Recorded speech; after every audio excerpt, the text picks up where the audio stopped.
There will soon be a new vaccine for the coronavirus pandemic. The question is, are these vaccines safe and can the government force you to take them?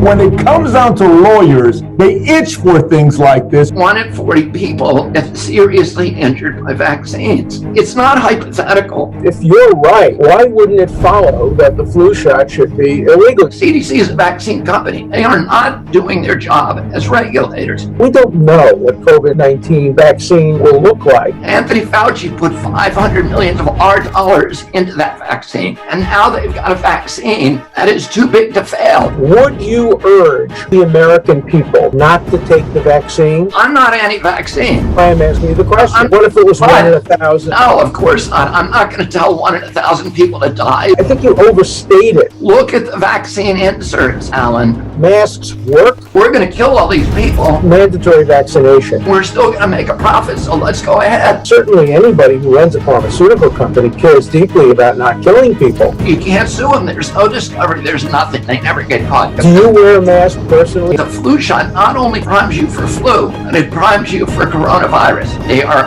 unavoidably unsafe.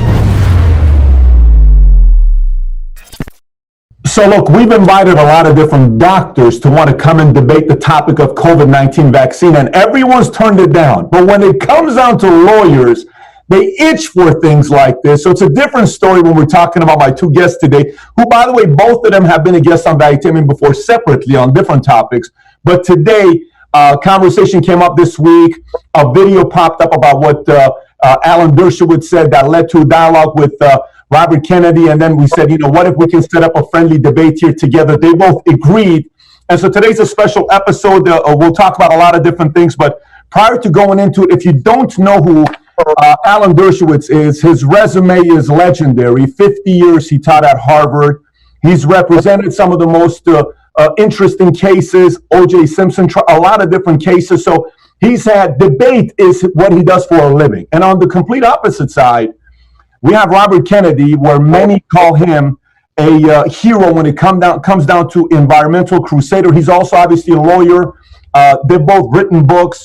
Alan's recent book, which you can get free on Kindle right now, is Guilt by Accusation. It's on the topic of the Me Too movement. Again, I asked him, do you want us to sell it? He said, no, let him go get the Kindle. So that's his discretion. You can go get the Kindle. We'll put the link below as well. Having said that, gentlemen, thank you so much for being a guest on Vitamin and agreeing to do this debate. Thank you for having us, Patrick. Yes. Thank you. So first thing I want to do is I want to share my screen, and I want the audience to see what led us here, a comment that you made on a podcast you did, and then I'll go from there asking your thoughts on it. So here's what was said in an interview a few weeks ago by Alan. Let's show a clip of this. Let me put it very clearly. You have no constitutional right to endanger the public and spread a disease, even if you disagree. You have no right not to be vaccinated. You have no right not to wear a mask. You have no right to open up your business. Wait, can I stop you? No right not to be vaccinated, meaning if they decide you have to be vaccinated, we have to be vaccinated? Absolutely. And if you refuse to be vaccinated, the state has the power to literally take you to a doctor's office and plunge a needle into your arm. If the vaccination Where is that in the Constitution? If the vaccination is designed to prevent the spreading disease. If the vaccination is only to prevent a disease that you will get, for example, if there's a disease that will kill you, you have the right to refuse that, but you have no right to refuse to be vaccinated against a contagious disease. Public health, the police power of the Constitution, gives the state the power to compel that, and there are cases in the United States Supreme Court. So now that interview goes for a while, so let me bring you back to us here. Alan, those are some strong statements you made. Obviously, his reaction, a lot of people's reactions. Has your position changed since making those statements on that interview? The statements I made on the interview were professional statements based on reading Supreme Court cases, not expressing personal views. They were, I had strong personal views, but my constitutional views haven't changed at all. Let me be very clear. I don't think this issue is going to come up in the near future, because right now the New York Times has a big story today in which they talk about how there's going to be a limited number of vaccines and people are going to be waiting online to get them. So the issue is not going to be confronted as to mandatory vaccines. Having said that, I want to just pause for 1 second and say how important this debate is and how privileged I am to participate in it with so distinguished a conversationalist as Robert Kennedy. I, of course, knew his father. I had actually been offered a job to work with his father when he was Attorney General, but Harvard offered me a job and I decided to take it. I was a great fan of Senator Robert Kennedy, Attorney General Robert Kennedy, and I think I consider myself a friend of the Kennedy family, and I consider myself a friend of Robert Kennedy. I admire enormously the environmental work he's done, and I think he's performed an important function by raising issues about vaccination. We, as you'll see in this conversation, will disagree. We'll probably agree on more things than people will be surprised at our level of agreement. But on the issue of constitutionality, I am confident that this Supreme Court would follow Supreme Court precedent from 1905 and would say if there is a safe, and that's crucially important, effective measure that could significantly reduce the contagious impact of a deadly disease like the current pandemic virus, that the state would have the power to either directly compel vaccination or, for example, condition young students coming to school on being vaccinated or people doing other things that might result in contagion being vaccinated. So, no, I haven't changed my professional constitutional opinion, but as Robert will tell you, we've had conversations offline, and he has persuaded me about a number of things relating to the health and safety and efficacy of vaccines. So I've learned a lot from our conversations, and I hope people will learn something from our conversations today. But the constitutional issue, in my mind, remains the same. So it's important to unpack that constitutionally, you're remaining same position to say, if the government wanted to mandate and make us take a vaccine, we can't say anything to it. That position is not changing. That's right. As long as the vaccination is safe and effective. An example, if you have somebody who has unique vulnerability to vaccinations, that person might get a medical exemption. The issue of religious exemption is something the courts have considered. Most recently, the Supreme Court did, just in the last day or two, create religious exemptions for private schools, religious schools, in terms of whether employment laws operate on religious schools. So we would have to see what the court would say about religious exemptions. But as a general matter, a healthy person who simply has an ideological objection to vaccinations as such, not to this particular vaccination because of health reasons or vulnerability, the Supreme Court would, I predict, hold that the state could, in one way or another, compel vaccination either directly or as a condition of people engaging in public activities or activities that could create contagion. Yeah, that's my position. Well, that's very important to know because there's your personal beliefs, which is completely different than what you think will be able to be mandated. So having said that, Robert, I know you've seen this before, and you've seen when this statement was made, and in one case, Alan even said he'd be willing to debate Robert Kennedy on this topic, which kind of led to us wanting to do this debate. What was your initial reaction of watching what Alan said, and what has changed since you and him have had calls together offline? Well, I want to begin by thanking Alan for participating in this debate. And by the way, Patrick, you're familiar and Alan's familiar with my voice. I want to apologize for that at the outset. It's really bad in the morning, and Alan could only do this in the morning, but hopefully it'll get better as we proceed. I want to thank Alan for participating in this debate. I've actually been trying to do a debate on this issue for 15 years. I've asked Peter Hotez, I've asked Paul Offit, I've asked all of the major leaders of who are promoting vaccines to debate me, and none of them have.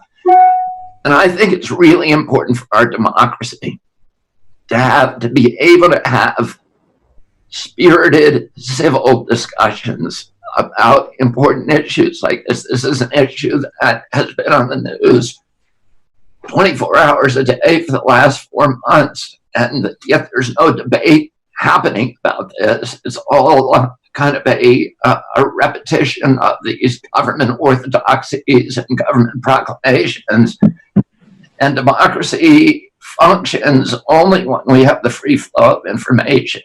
Policy is best often crafted in the furnace of heated, spirited debate. It's part of our constitutional system. It's part of Americans' tradition. We invented free speech in this country through the First Amendment, and it ought to be something that we celebrate and that we model for the world. It shouldn't be something where you now have Democratic leaders like Adam Schiff calling on social media sites to censor debate about an important government issue. That shouldn't happen. So I'm very grateful to Alan, who I know loves the First Amendment, for actually agreeing to debate on an issue at which he's at a disadvantage, because I've spent 15 years working on this issue.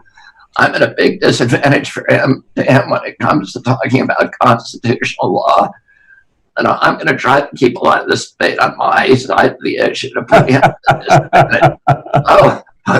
Let me start out by saying I don't agree with Alan's initial, and this is a very small disagreement because Alan and I have talked a lot offline, and I think we've come to a place where we really believe this is going to be a conversation, not a debate, because I think on most of the issues we are in agreement. And he made the qualifiers when he came up, and he said if it's safe, if it's effective.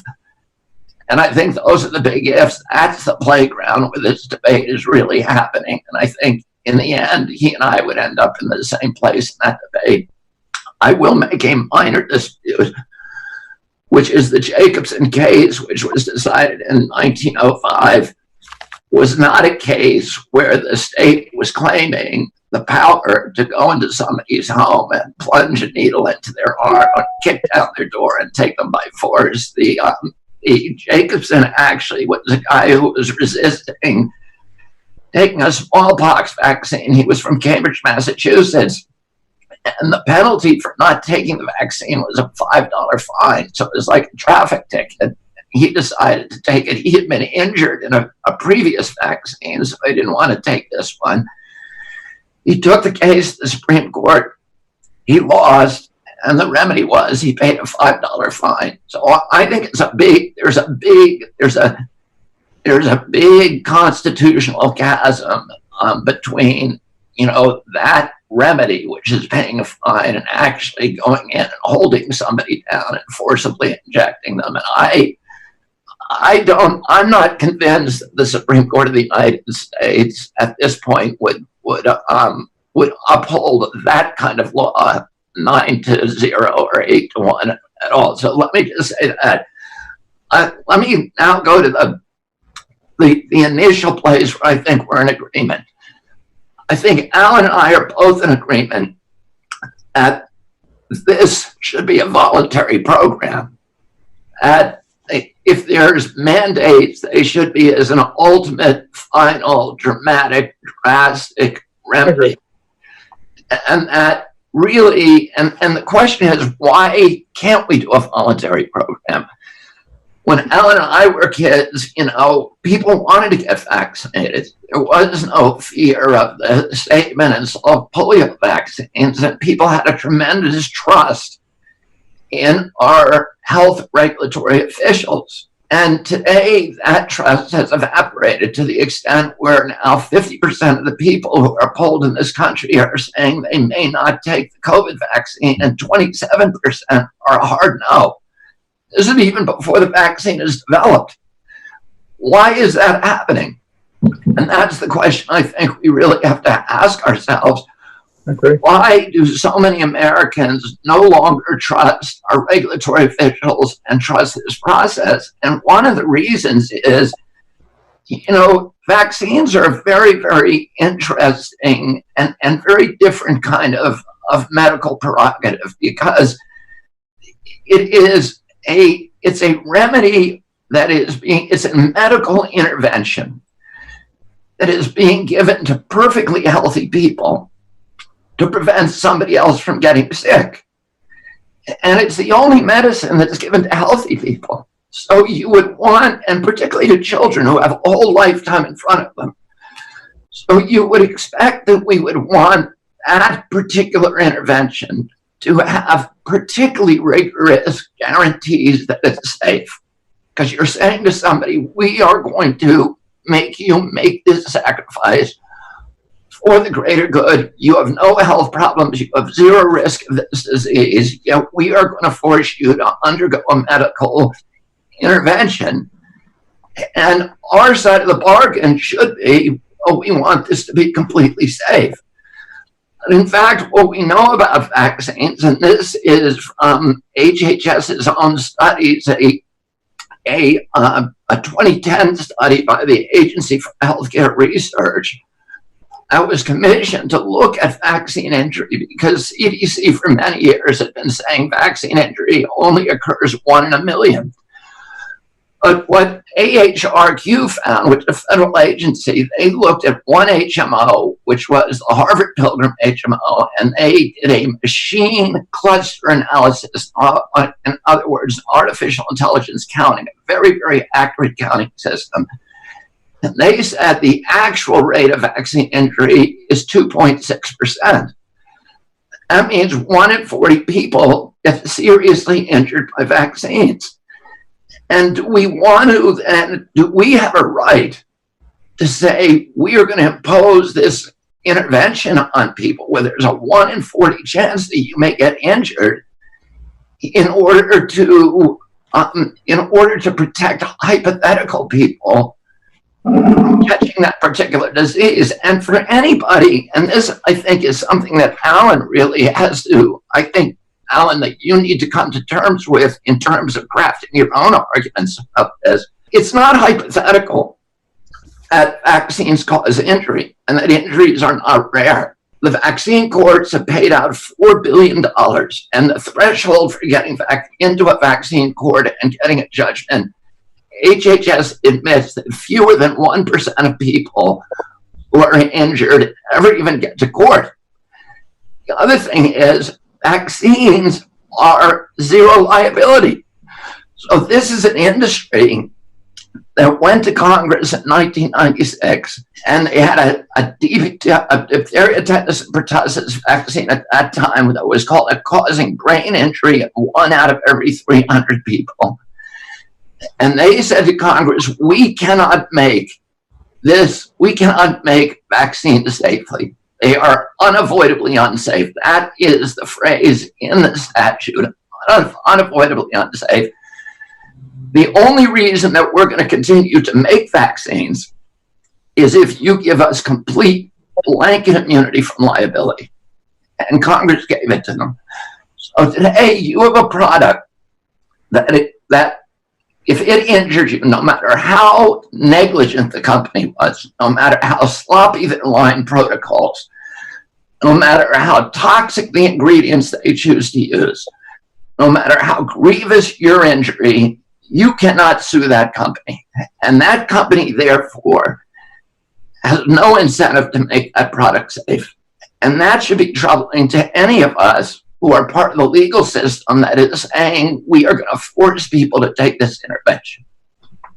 Look, I agree with much of what Robert has said. First of all, I completely agree. The Supreme Court decision in the Jacobson case in 1905 is not binding on the issue of whether or not you can compel somebody to take the vaccine.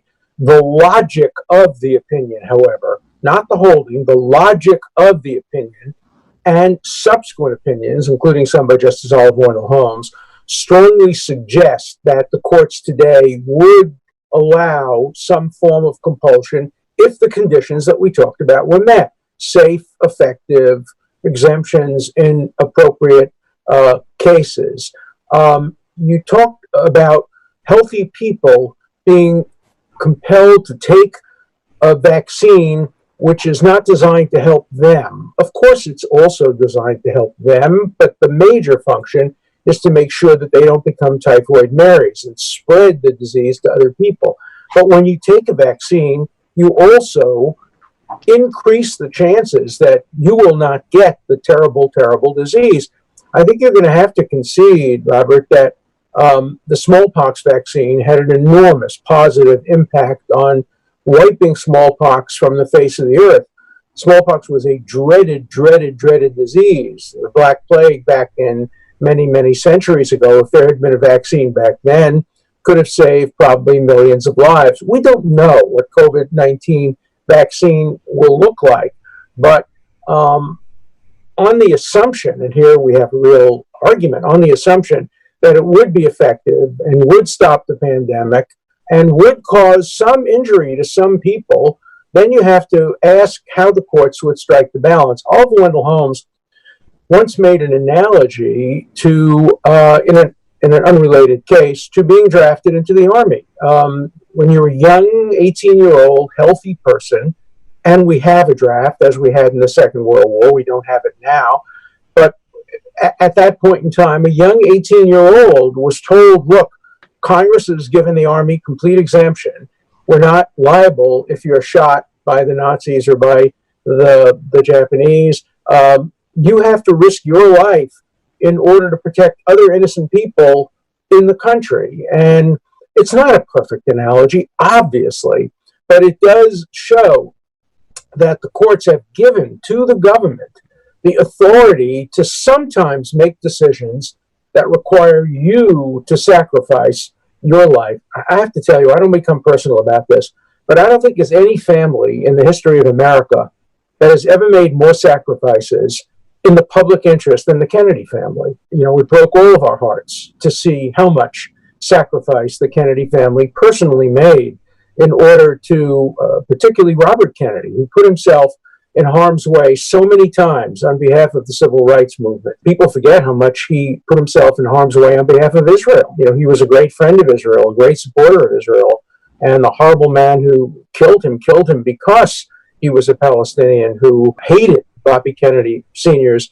views. Sacrifice is part of the American tradition, and the Americans owe the Kennedy family an enormous debt of gratitude for their sacrifices. Now, those were voluntary sacrifices. President Kennedy went to Dallas knowing there were risks. Robert Kennedy went to Los Angeles knowing there were risks. By the way, I was working on his campaign the night I was woken up in the middle of the night to learn the horrible, horrible, horrible, tragic news. Those were voluntary acts. And obviously, we're talking about a very different thing. We're talking about involuntary acts. But being drafted is an involuntary act.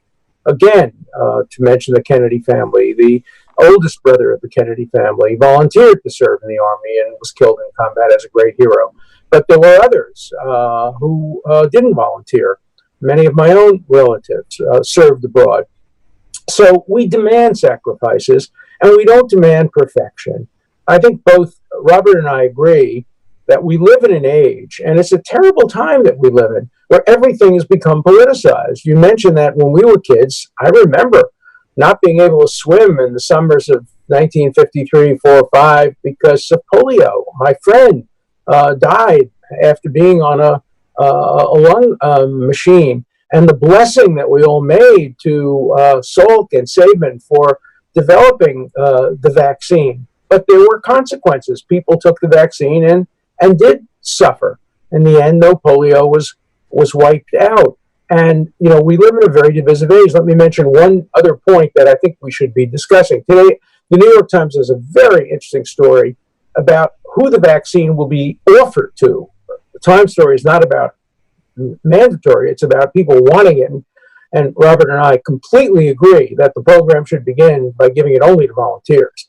We should only get to this terrible, tragic choice issue in the end, if it's absolutely essential that people who don't want to be vaccinated have to be vaccinated to get the kind of herd immunity. We all agree with that. But we live in such a divided time that everything has become politicized. On July 4th, the Reverend Farrakhan made a speech to almost 1 million people in which he urged Black people not to take the vaccine because we know the history of how Black people were experimented on during the terrible Tuskegee time. And yet, Black people and Latino people and people of color are the most vulnerable to the illness.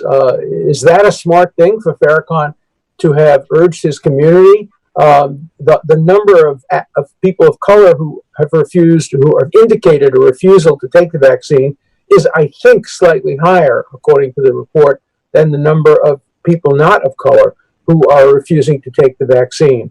I understand that. I understand the suspicion that our country has generated among people. People don't trust people anymore. I wrote an article in early March, right at the beginning of this, I wrote an article, and the title was Trust Science, but Be Skeptical of Scientists. And at that point, I pointed to two things that were being argued by scientists, including the World Health Organization, which I generally support, saying, don't wear masks, number one, and number two, the COVID-19 is not contagious by air. It has no aerosol contagion. You wrote that article? You wrote that article? No, I wrote the article against it. I wrote an article saying, don't believe that. Masks work, number one. If they didn't work, why would so many doctors be using them, and why would it be so necessary for doctors to have them? And second, I don't believe that there's no aerosol transmission. The disease could not have developed so quickly around the world just by touching surfaces. So I challenged the medical establishment on that, and I turned out, of course, as we all know, to be right. We know there's aerosol transmission. We know masks have an impact, whether they help you who are wearing it or whether they only help you in transmitting it. But I would like to throw a question out to Robert. I think I know the answer. Robert, would you be against a law that mandated the wearing of masks in public for everybody, even by people who don't approve of the wearing of masks? You know, masks don't kill you. They don't pose the risk that vaccine do, but they do deprive you of freedom. Do you think the state, the government, has the legitimate constitutional power to mandate the wearing of masks by people who refuse to wear masks? Let me come back to that. Let me address some of the other things, because I think that's actually a complex question, and I think the science is very controversial on that. But let me address some of the earlier things that you said first. One is, this is a rather esoteric discussion, and one that, you know, I'm not going to really drag you into, other than to say this. The proposition and the theology that smallpox and polio were abolished due to vaccination is controversial. That is not a proposition that is universally accepted. And if you notice, all the infectious diseases, whether it was scurvy or tuberculosis, for which there were no vaccines, along with puerperal fever and diphtheria and pertussis and measles, all disappeared at the same time without vaccination. Now, CDC actually examined that because it became such a part of the orthodoxy of, of vaccines, that the idea that smallpox and polio were abolished because of vaccines and these other diseases. They did, Johns Hopkins and CDC in 2000 did a comprehensive study of that proposition. The study was published in Pediatrics, which is the journal for the American Association of Pediatrics, which is kind of a readout, a fortification for vaccine orthodoxy. So it's a publication very, very friendly and supportive of vaccination. For people who want to look up the study, the lead author is Guyer, Guier.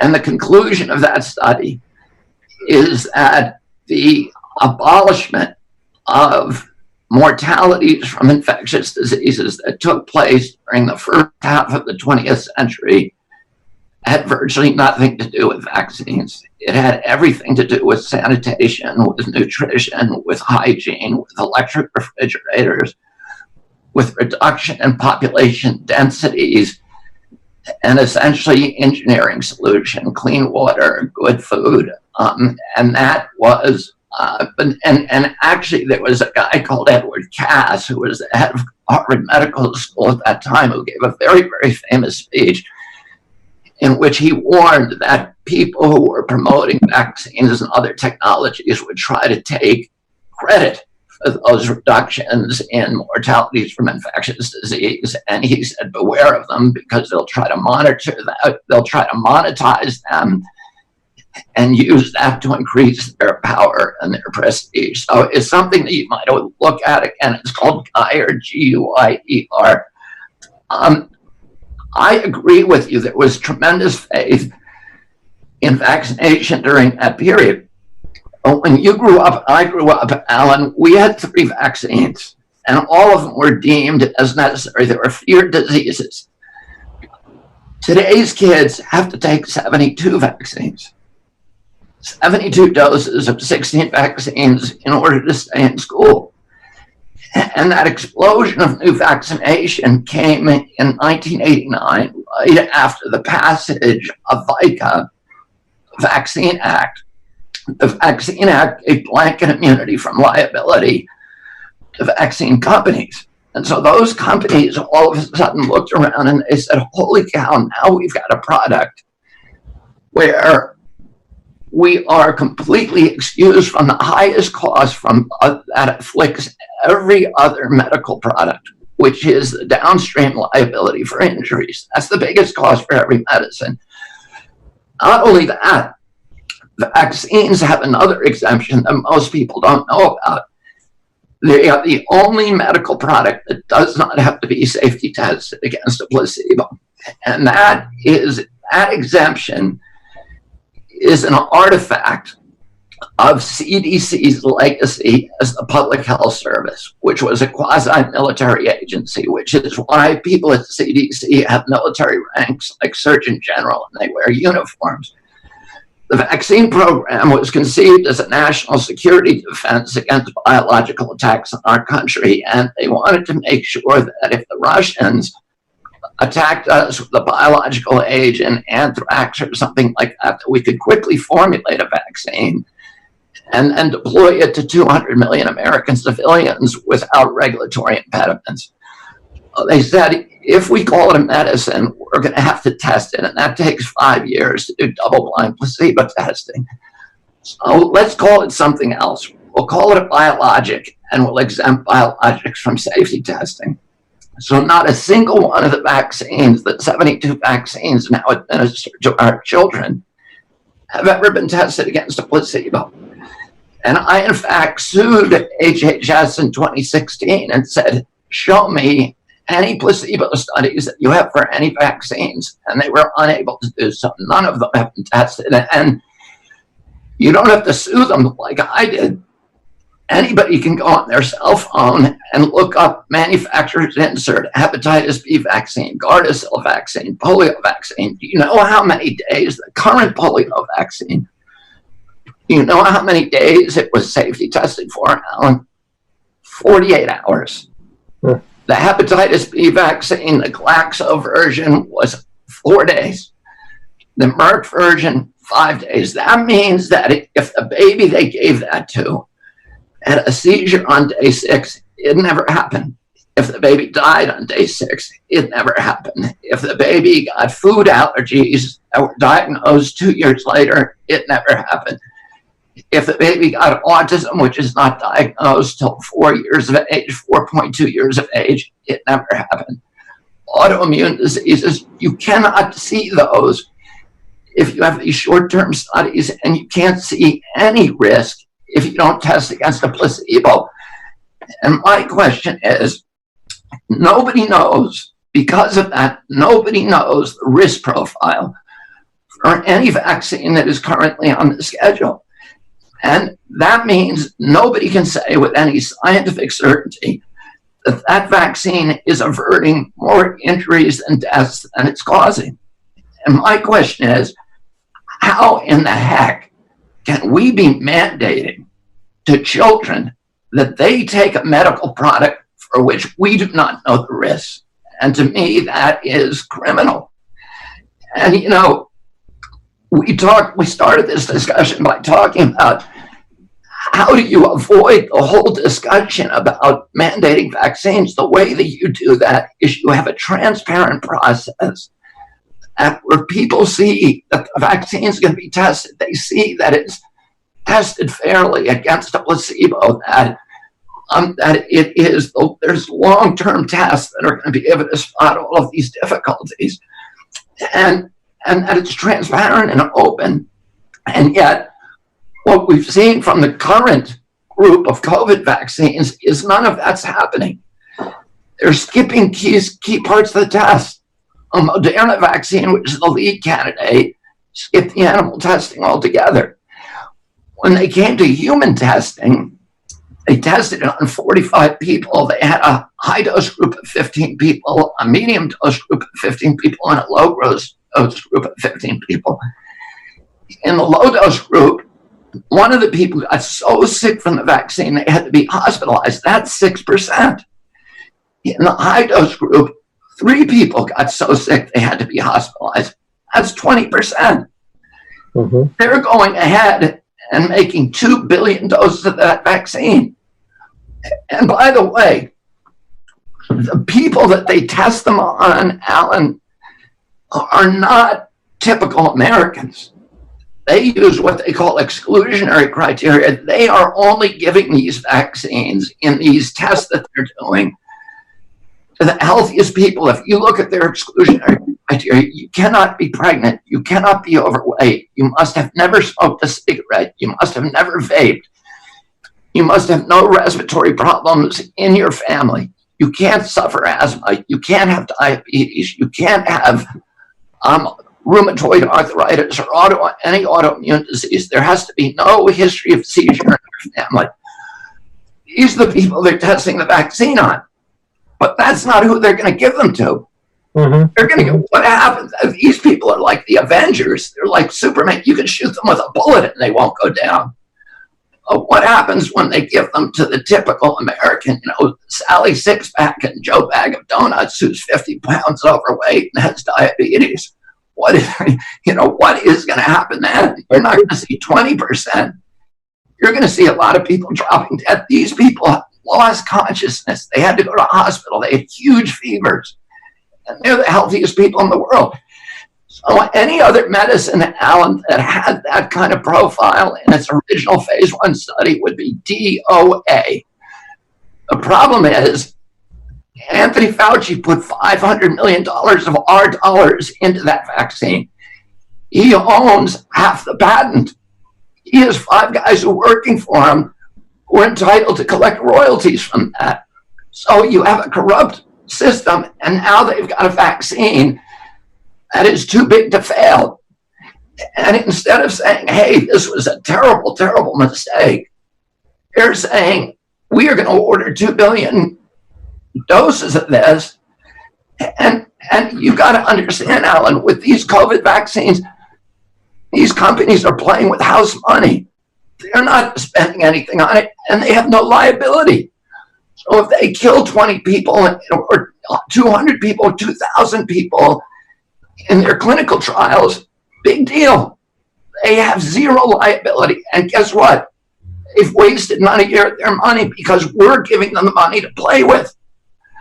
So, people like me and people in our community are looking at this process, and we're saying, whatever comes out of that process, we don't want to take it, because we're seeing how the sausage gets made, and it's really sickening. No medical product in the world would be able to go forward with the profile that Moderna has. Let me just respond, because I think we're coming to some common ground here. I have no doubt that transparency in testing is essential. I don't understand why there isn't placebo testing and other testing later, after the initial vaccine. So there are many phases in a vaccine. We have an emergency now, and we may have to, in fact, develop a vaccine and make it available to people without placebo testing, without diversity testing. We may have to do that, but there's no reason why over time we can't do the traditional testing, say with polio or smallpox, that are now part of our history and have now existed for so many years. Obviously, at this point, there's no reason not to be able to do the placebo and the other kinds of human testing. The article in the Times that I referred to made a very interesting point. It said that the people who are most vulnerable to the disease are the people who probably won't be part of the original testing. The testing is, as you said, done mostly on people who are quite healthy. But isn't there a natural test that occurs? You say the pharmaceutical industry has nothing to lose, but look at what happened to the pharmaceutical companies that put forward some of the opiates. They have been driven out of business. Their names have been taken off buildings. They are regarded as pariahs in the world today. Certainly anybody who runs a pharmaceutical company cares deeply about not killing people. And even if the government doesn't mandate this kind of testing, and even if they give them exemption from financial liability, surely good people, and I think we assume that people who run companies today, I have a friend who's trying to develop one of the vaccines, and he's doing it without a profit. He feels so strongly about the need to vaccinate people around the world. So I think you overstate it when you say that the people who are developing these vaccines have no concern whatsoever whether people live or die. I think they do have a concern. I think the government has eliminated their financial liability. But would you be and the other thing is, you say there's no testing, but I'm not the expert. I'm not the medical journal reader, but I've read enough medical journals to know that there is a lot of natural testing. You cite some of it. You cite some of the arguments that say that over years, people get autism, people get this, people get that. Those results don't come from the initial testing that allowed the product to go forward. They come from great universities, medical schools, and public health institutions that continue to test products over time and report to the public the results of those products. Robert, here's the answer. You raised a bunch of questions. One is, the opiate people got busted, Alan, and by the way, no, they were not moral people. They knew what they were doing. They're killing 56,000 American young kids a year, knowing what they were doing. More kids every year that were killed in the 20-year Vietnam War. These are not moral companies. And they only got busted because plaintiffs' attorneys could sue them. I agree. And they got the discovery documents and walked them down to the U.S. Attorney's Office and said, hey, there's criminal behavior here. That can never happen in the vaccine space. You can't sue them. There's no discovery. There's no depositions. There's no class action suit. There's no multi-district litigation. There's no interrogatories, nothing. They never get caught. Now, they use 4 companies that make all of our vaccines, all 72 of the vaccine shots that are now mandated for our children. Every one of them is a convicted serial felon. Glaxo, Sanofi, Pfizer, Merck. In the past 10 years, just in the last decade, those companies have paid $35 billion in criminal penalties, damages, fines, for lying to doctors, for defrauding science, for falsifying science, for killing hundreds of thousands of Americans knowingly and getting away with it. Vioxx, which was Merck's the biggest vaccine producer. Vioxx, which was their flagship product in 2007, was a pill that they marketed as a headache pill that caused heart attacks. They knew it caused heart attacks because they saw them in the signals in their clinical trials. They didn't tell the American public. And they killed between 120,000 and 500,000 Americans who did not need to die. And most of those Americans were people who had rheumatoid arthritis, or they had headaches and migraines. They took that pill, believing, and by the way, when we sued them, we got spreadsheets from their bean counters where they said, we're going to kill all these people. We're still going to make a profit, so let's go ahead. Nobody can justify that. I agree with you completely. And they ended up, they should have all gone to prison and said they paid a $7 billion fine. But how can anybody, it requires a cognitive dissonance for people who understand the criminal corporate cultures of these 4 companies to believe that they're doing this in every other product that they have, but they're not doing it with vaccines. They are. Yes. And I just want to answer your other question. No, Sure. Placebo testing does not take place after the clinical trials. And the reason for that is that HHS has adopted a very unethical guidance that says it is unethical once a vaccine is licensed recommended. It is unethical to do placebo trials or compare vaccinated versus unvaccinated people. There are scientists who do it, but they're punished for it. It's very difficult for them to publish. They get their funding cut off because nobody wants any study that is going to reveal the truth about vaccine injuries. So it just does not happen.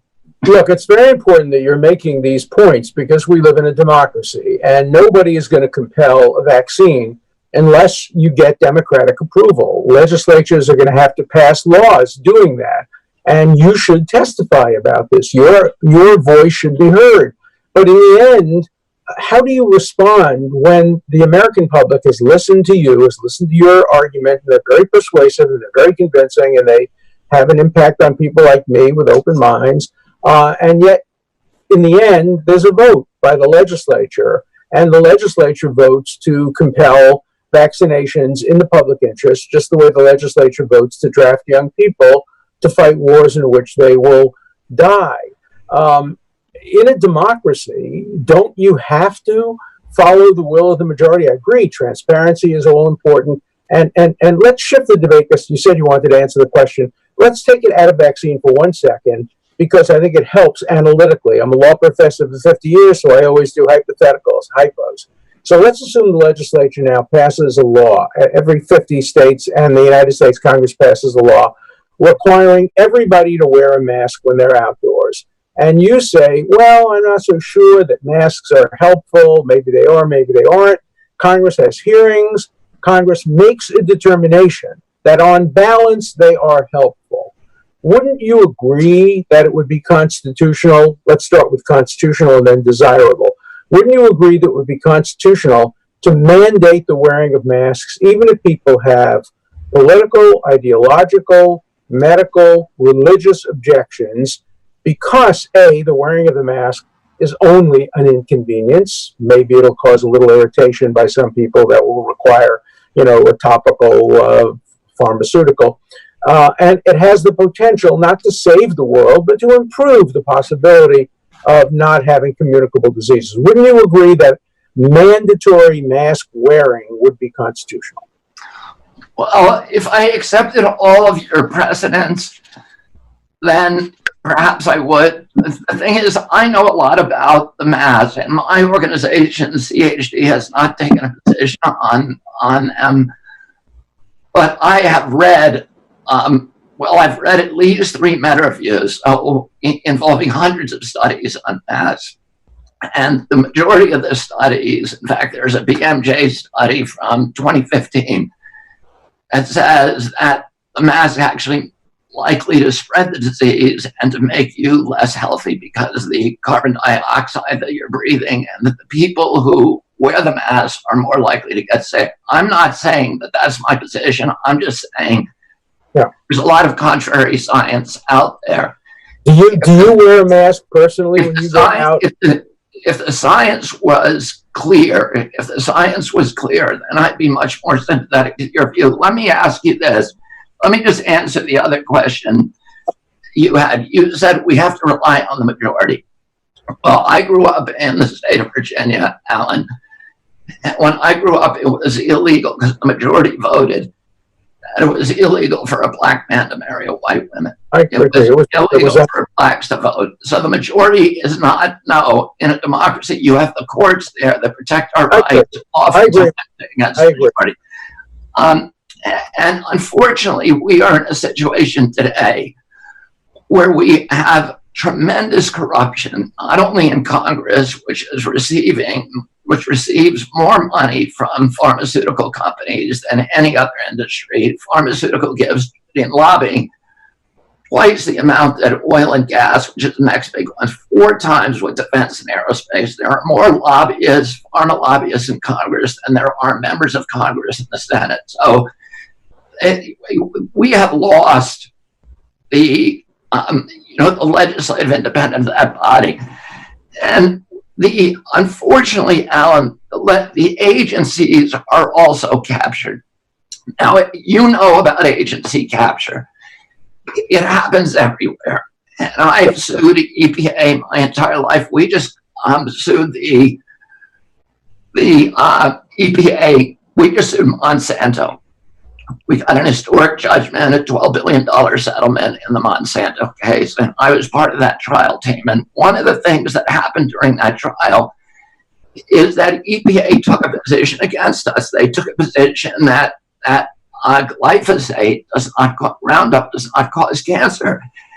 As it turns out, we got an internal memorandum that showed that the head of the pesticide division in EPA was actually working secretly for Monsanto and killing studies and twisting studies and ghostwriting studies to falsify the science.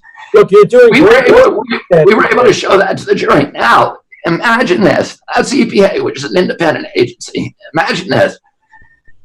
FDA, that's 50% of its budget from vaccine companies, from the industry. 50%. The CDC has an $11.5 billion budget, and $4.9 billion of that is buying and selling and distributing vaccines. CDC is a vaccine company. It owns 57 vaccine patents, so it can make money on every sale of a vaccine. NIH owns hundreds of vaccine patents. NIH owns half the patent for the Moderna vaccine. There's 5 individuals at NIH, and the rules at NIH, if you're a scientist or an official who worked on a vaccine, you're allowed to collect $150,000 a year in royalties on sales that that vaccine makes.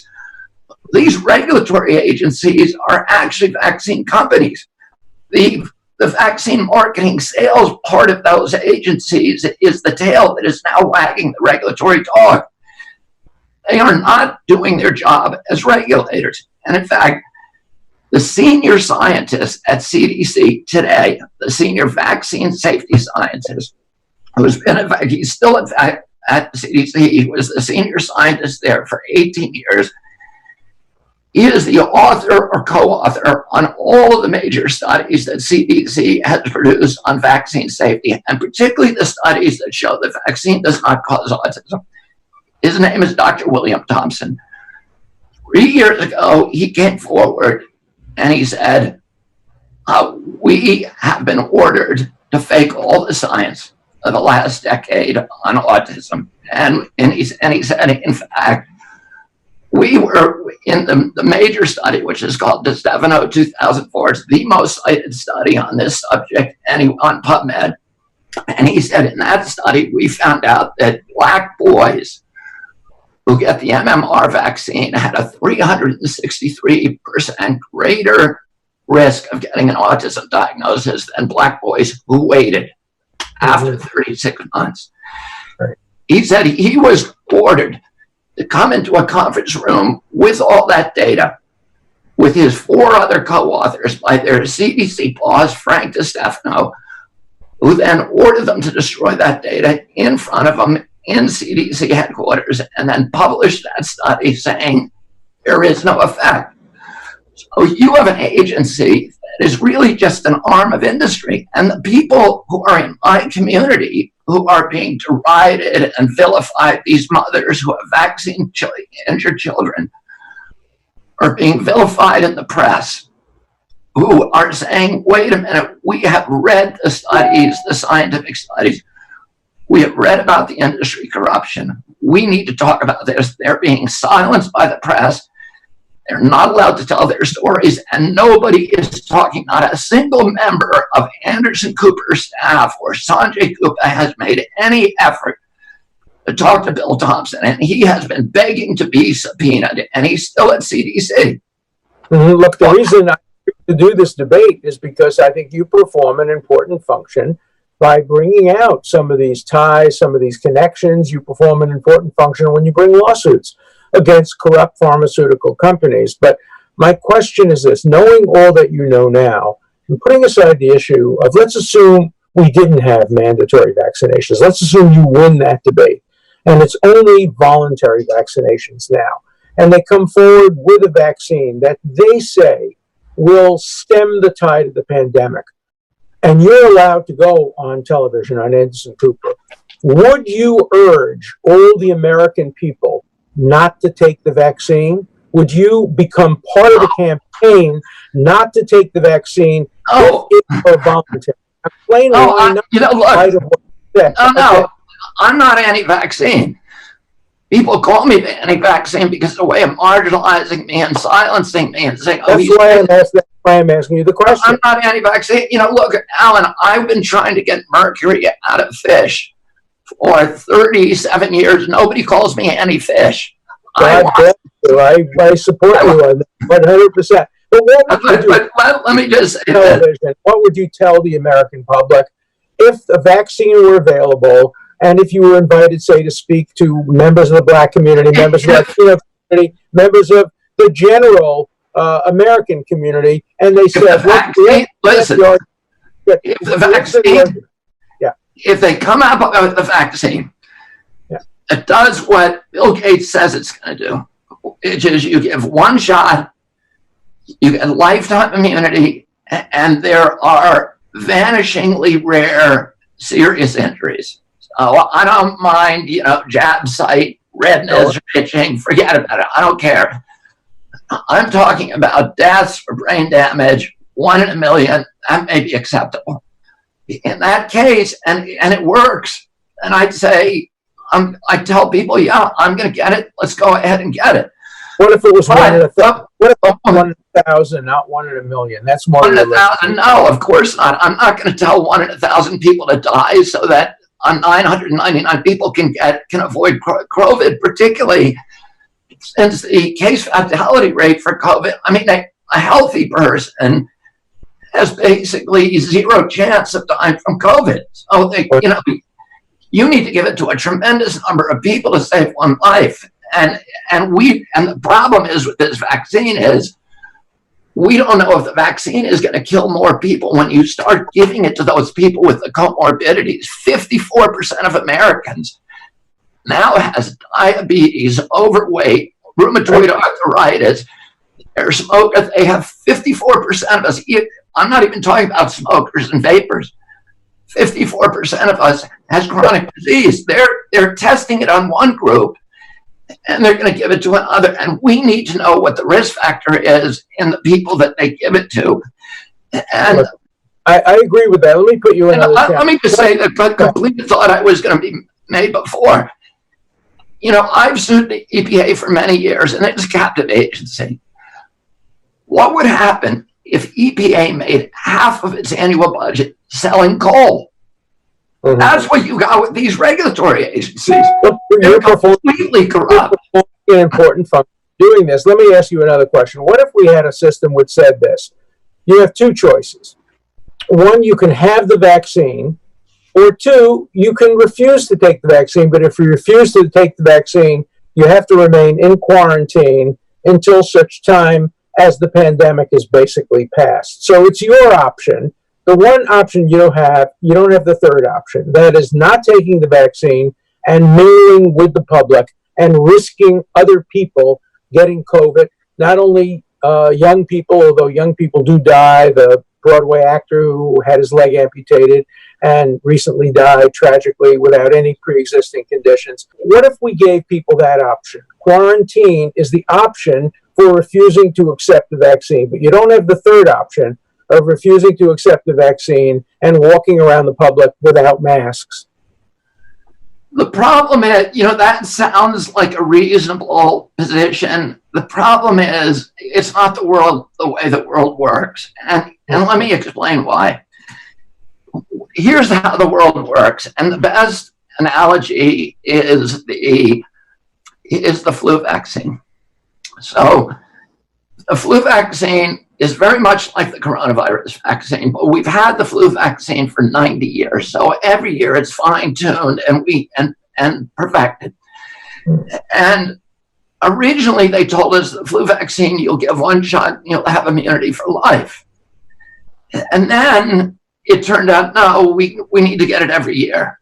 Because there are variations of the flu. Right, and that's the same thing is highly likely to happen with coronavirus. Yeah. Now, the Cochrane collaboration, which is the ultimate arbiter for vaccine safety, it is the highest authority. And the British Medical Journal have done 3 giant meta-reviews on the flu vaccine literature. So they look at all the literature that exists, the peer-reviewed literature that is on PubMed. I think 127 studies. They did it in 2010, 2014, and 2017. Here's what they found. CDC said the flu vaccine is 35% effective. That's what they claim. Cochrane Collaboration said no. You have to give 100 flu shots to prevent 1 case of flu, number 1. Number 2, there is 0 evidence that the flu shot prevents any hospitalizations or any deaths. Number 3, the flu shot transmits the flu. In fact, if you get a flu shot, you're 6 times more likely to give somebody else the flu, and if you didn't get the flu shot. And this is true, Alan, for many, many other shots. For the polio vaccine, which you know about, is so good at transmitting, giving polio to other people that 70% of the polio cases in the world today come from the vaccine. So let me ask you a specific question. And the chicken pox, if you go to the chicken pox manufacturer's insert, it says if you get this chicken pox vaccine, you should not go near a pregnant woman for 6 weeks or anybody who's immunocompromised.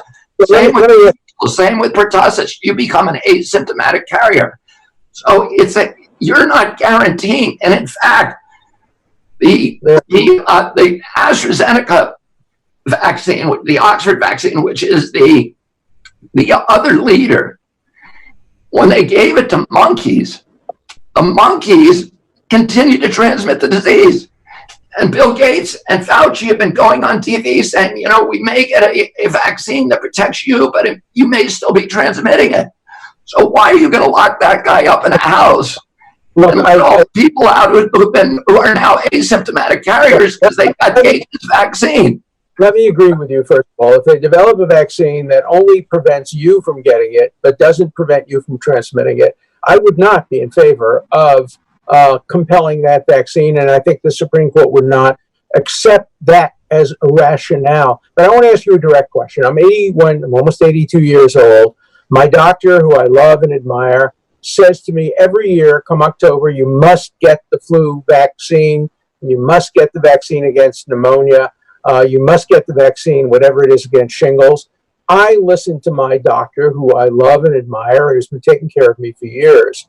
Should I instead listen to you and not take the flu vaccine? Nobody should listen to me. People need to do the science themselves. And I would say to you, no, listen to your doctor. What Reagan said about Gorbachev, trust but verify. You look at the vaccine inserts, Alan. Yeah. Look at some of the science. And I would say, in a million years, I would not take the flu shot. And I'll tell you why, because this is what Cochrane and BMJ have found. People who take the flu shot are protected against that strain of flu. They're 4.4 times more likely to get a non-flu infection. And you might find, and a lot of people do, that they get the flu shot and then they get sick. They're usually not getting the flu. They're getting something that is indistinguishable from the flu because the flu shot gives you something called pathogenic priming. It injures your immune system so that you're more likely to get a non-flu viral upper respiratory infection. In fact, the Pentagon published a story, and you can cite this, it's by Wolfe, W-O-L-F-E, in January of this year, in which they said that the flu shot not only primes you for flu, but it primes you for coronavirus. They gave they had a placebo group and they had a vaccine group because they wanted for military readiness to see if the flu shot was prophylactic against coronavirus. What they found is actually the people who got the flu shot were 36% more likely to get coronavirus. And that's not a lone study. We found 6 other major studies that say the same thing. If you get the flu shot, you're more likely to get coronavirus. And this is what the science says, and you should not listen to me. Nobody should. Yeah, I understand. You read the science. So let me understand the implications of your position on the flu shot. Not only would you not take the flu shot and urge me to look at the science and in the end decide not to take the flu shot because it's too dangerous, but you would also, if I take the implications of your position accurately, outlaw the flu shot, make it illegal because in your view and in the view of the scientists you quote, the flu shot causes more harm than good and increases the chances of us all getting the coronavirus. Do I understand the implications of your view correctly? Yeah, but I wouldn't take that sort of extreme position. What I would say is we should have vaccines, but we shouldn't have one-size-fits-all mandates. There may be some situations where even a flu shot would be beneficial to somebody because a flu shot is not completely ineffective. It does probably give you protection against that year's flu strain if they get it right. And there could be a situation where somebody's life depended on getting that flu shot, but to mandate the flu shot population-wide, I think is criminal. And I think it's, look, all you have to do, Alan, and this is what Cochrane said, is look what's happened to longevity in the elderly since we started mandating the flu shot to elderly people. Those are the people who, their life expectancy has dramatically gone down as the flu shot proliferated. And if you see, the people who died during the COVID crisis, many, and there's no science on this, but it's observational, it tended to be people who got their flu shots, people who were in nursing home who all get flu shots, people who are first responders who get flu shots. With all due respect, I don't understand the implications of your position. If you're right, why wouldn't it follow that the flu shot should be illegal? You said it's criminal to mandate the flu shot because it kills people in my age category. So if you had to cast the deciding vote, if you had decided to run for Congress instead of doing the great work you've done over so many years, and you were the deciding vote in the United States Senate, and there was a bill to outlaw the flu shot, why wouldn't you vote for it? If you I'm kind of a free market guy, and I think, I'm against mandates. I think that, there may be situations where, where that product might do some good for somebody, but I just don't believe it should be mandated. I wouldn't think, for example, that Viagra should be mandated to every human being on the planet, right? But there may be somebody who says, I want to take that medication. Let them do it. But let's not order everybody to do it. Look, you and I are on the same page there. I'm curious what you think of this because I feel very strongly about this. Let's assume you have a drug, a pharmaceutical, that hasn't been tested, that is potentially dangerous, but has a 10% chance of curing pancreatic cancer in terminally ill patients. Do you agree with me and with President Trump on this issue that individuals who are dying should have the opportunity to go off label and to take dangerous drugs that probably will kill them, but increase the chances that they remain alive? That should be a matter of individual choice. I have a big libertarian streak in me. I think people should be left to their own choices wherever possible, unless it's going to do some harm to others. Let me address one last thing that you were talking about. We both agree with John. Yeah, I think we agree on most stuff. You said, well, if it's tested against a placebo, and this, I think, is why people like me are suspicious, are reticent. The Oxford vaccine which is, is the other leader. Gates has a huge investment in it. Fauci is pushing it. It is the leader. AstraZeneca is now, is branding it. Well, that vaccine is run by a guy called Greg Pollard, who's at Oxford, a very, very famous, powerful virologist. He originally promised at the beginning, he said, we're going to test it against a placebo. We're going to do what's never been done in vaccinology before. We're going to actually use an inert placebo and test it. Mm-hmm. And then in the middle of his phase 2, he said, no, we're going to test it against the meningitis vaccine. The meningitis vaccine is a vaccine with a really high injury profile. It has listed just on its manufacturing insert are 50 deadly serious injuries, including Kawasaki disease, Guillain-Barré, paralysis, seizure, heart attacks, and death, and hepatitis, and all kinds of autoimmune disease. It's arguably the most dangerous vaccine. So instead of giving his placebo group an inert placebo, he's giving them the most dangerous vaccine he can. Why? It's a ploy that vaccinologists use. And they give their placebo group something that's horrendously dangerous to mask injuries in the vaccine. And, and so everybody on my side sees this and they say, he's not being honest. We do not know what the risk profile of that product is. We are never going to take that product because it was never tested against a placebo. Make them do the science.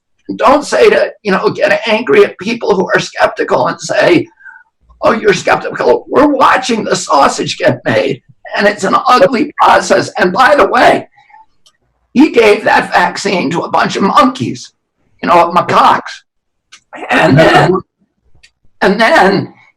he challenged the macaques by exposing them to the wild coronavirus. Yeah.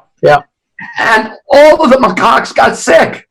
So the vaccine doesn't work, but because the British government put 90,000 pounds into it, he now is in order to make 2 million doses with a vaccine we know doesn't work, and they're going forward with it anyway, and he refuses to test it against a placebo. So that gives us zero faith in the whole process.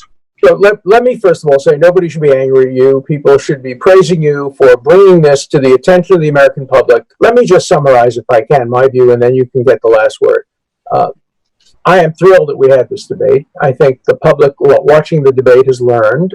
We've learned how much we agree about. We're both libertarians. We both agree with John Stuart Mill that the government shouldn't be compelling you to do anything just for your own good, but they can compel you to do things that prevent harm to others. We have some disagreements about mandates. I think we both agree that any vaccine should start out by being offered voluntarily. We both agree that people should be offered the vaccine initially and take it on a voluntary basis, and that mandatory vaccination, which presents very daunting moral and constitutional issues, should not be required until it's proved absolutely necessary by the consensus of medical opinion. I think we also agree that the First Amendment and the spirit of the First Amendment requires that this debate continue. And so I'm pleased that we had this debate. You've persuaded me about some of the medical issues. I will look further into medical issues. I don't think I've persuaded you on the constitutional issues, and I know you haven't persuaded me on the constitutional issues. I still take the position that although in a democracy, the courts do have the final word, that I do believe that if there were legislation mandating in extreme circumstances with safety and other considerations taken into account, mandatory vaccination, I do believe the Supreme Court would and should uphold mandatory vaccination under those circumstances. That's the major area we disagree with. But in practical terms, I suspect we don't have a lot of disagreement that will come to fruition in the next year or so, because in the next year, the big issue will be how to get the vaccine voluntarily to as many people as possible who are willing to take it. And so thank you for putting together this debate. I think it really was informative. And thank you, Robert, for accepting the idea of debating on this issue. Thank you, Alan. And I want to express my gratitude to you on behalf of myself And everybody in this community, you know, people who are called anti-vax, they're mainly not anti-vaccine. Almost all of them are the mothers and fathers of intellectually disabled kids who gave all the vaccines, who did what they were told, and then their child was injured, and that prompted them to go out and do the research. Those people should be allowed to speak. Those people should not be gagged. They should not be shut up. They should not be considered heretics. They should be allowed to tell their story, and they should be treated with compassion and understanding and patience and an intellectual openness toward their stories. They shouldn't be vilified. They shouldn't be gaslighted. They shouldn't be ignored. And right now, particularly at a point in our history where we're talking about giving lots of people this vaccine, their stories are more important to hear than ever. I want to thank you, because for 15 years, all of us have been trying to do a debate, and we haven't been able to get Peter Hotez to do it. We haven't been able to get Paul Offit, Ian Lipkin, any of the leaders have been scared to sit where you are now. And I want to thank you so much on behalf of all of us, but also our democratic traditions, for coming here. Thank you, Alan. Well, thank you, Robert. Gentlemen, one thing I do want to say is I'm glad I got through my 28 questions with you guys. It was very good. And I know one thing is we have to make this disclaimer that this debate is not sponsored by Viagra, even though Robert brought up Viagra. And I'll make sure next time we're in Boston, I avoid taking you to my favorite sushi spot, since you are anti-fish. I had no clue until today's debate that Robert is anti-fish. And by the way, based on how this goes, if the audience comes back, we may reach out to you for part 2 again. If there's other topics we can touch up. With this. Alan, thank you so much for your time. Robert, thank you so much for your time. Take care, everybody. Appreciate you guys. Thank you. Thank you very much, Patrick. So can you imagine, for 15 years, Robert Kennedy has been waiting for one person to want to debate the issue of vaccine, and Alan Dershowitz, the attorney, constitutional lawyer, finally said yes, and this took place. You had a chance to watch both of them go at it. I'm curious to know if either one of them changed your mind. Comment below. And on top of that, you know what I'd like to see take place is to get someone who's a doctor, any one of them, Offit, Hotez, anybody that you would like to see debate. Go on Twitter and tweet them and myself saying we'd like to see a debate Robert Kennedy on Valuetainment. And outside of that, look, I got 2 other interviews I want you to watch. One of them is my full interview I did with Robert Kennedy, which is an even deeper interview on the topic of vaccine than this one. If you've not watched it, click over here. And the other one is a debate format that we had about a year ago, where we had 2 folks come, somebody who was from U.S. Navy intelligence and another person that was the director of a developmental director from Normal, and they debated marijuana. We went to cocaine, alcohol. Very, very good debate, live right here in my office. If you've not watched that, click over here. And if this topic of vaccine is important to you, you are directly or indirectly affected by this, help share this video. And the topic started out there by people talking about it. Whether you're pro or anti, share this video with others, Facebook, Twitter, text, whatever it may be, so we can get a lot of eyeballs so people start talking about this debate as we're getting closer to a possibility of a mandated vaccine for coronavirus. And if you enjoyed the video today, please click the subscribe button. Take care, everybody. Bye-bye.